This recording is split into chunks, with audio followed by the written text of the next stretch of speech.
Hi guys, அனைவருக்கும் வணக்கம். So பார்த்தீங்க அப்படின்னா, கோட் மூவி ப்ரொமோஷன்ஸ் வந்து பார்த்தீங்க அப்படின்னா, வேறு லெவலில் வந்து நடந்துக்கிட்டு இருக்கு. ஸோ அதற்கான ஒரு ஃபோட்டோ தான் நீங்கள் ஸ்க்ரீனில் பார்த்துட்டு இருக்கக்கூடிய ஃபோட்டோ. ஸோ இந்த ஃபோட்டோ வந்து பார்க்கும்பொழுது பயங்கர ஃபயராக இருக்குது. இது வந்து ஒரு ஃபாரின் கண்ட்ரியில் ப்ரொமோஷன்ஸ்க்காக பண்ணியிருக்கிறாங்க. ஸோ அது எந்த அளவுக்கு பயங்கரமான ஒரு பேனராக வந்து வச்சுருக்கிறாங்க அப்படிங்கிறத பார்க்க முடியுது. The greatest of all time அப்படின்ட்டு. ஸோ இதை பார்க்குறக்கே ரொம்ப ரொம்ப சூப்பராக இருக்குது. தளபதியோடைய படங்கள் வந்து இவ்வளோக்குள்ள வந்து வெளிநாடுகளில் இவ்வளோ அழகாக வந்து ப்ரொமோட் பண்ணுறத பார்க்கும் பொழுதே, படம் வந்து வேறு லெவல் சூப்பரான ஒரு கலெக்ஷன் வந்து கொடுக்க போகுது அப்படிங்கிறது மட்டும் நல்லாவே புரியுது. ஸோ பட் வெயிட் பண்ணி பார்க்கலாம் நண்பர்களே. ஸோ எந்த அளவுக்கு வந்து படம் வந்து ஃபஸ்ட்டு டே கலெக்ஷன்ஸ்லாம் கொடுக்க போகுது அப்படின்ட்டு. இந்த ஒரு ஃபோட்டோ வந்து பார்க்கும் பொழுதே வந்து படத்துடைய சக்ஸஸ் எந்த அளவுக்கு இருக்கும் அப்படிங்கிறது நல்லாவே தெரிகிறது.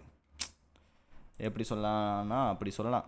அந்த அளவுக்கு வந்து நல்ல ஒரு லுக்கு வைஸில் நல்லாவே வந்து ப்ரொமோஷன்ஸ்லாம் பயங்கரமாக போகுது. பாருங்களேன், ஒரு எல்இடி ஸ்க்ரீனில் அந்த பேனரில் எந்த அளவுக்கு பயங்கரமாக வந்து பண்ணியிருக்காங்க. Don't miss the Thalapathy Vijay on அப்படின்னு போட்டு ஐகானிக் ஸ்க்ரீன் செப்டம்பர் 3 அப்படின்னு வந்து போட்டிருக்கிறாங்க. ஸோ செப்டம்பர் 3 வந்து ஏதோ ஸ்பெஷலாக ஒன்று நடக்க போகுதுன்னு நினைக்கிறேன். பட் வெயிட் பண்ணி பார்க்கலாம் நண்பர்களே. ஸோ என்ன அப்டேட் வரப்போகுது அப்படின்ட்டு. நிச்சயமாக வந்து தொடர்ந்து உங்களுடைய லவ் அண்ட் சப்போர்ட்டுங்கிற கண்டினியூவாக கொடுத்துக்கொண்டே இருங்க. Keep supporting guys. Okay, thank you guys. So கோட்டோடைய சாங் கூட இன்றைக்கி வருது. ஸோ அந்த சாங் எப்படி இருக்க போகுதுன்னு தெரில. அதுக்கும் வெயிட் பண்ணி பார்க்கலாம். நன்றி.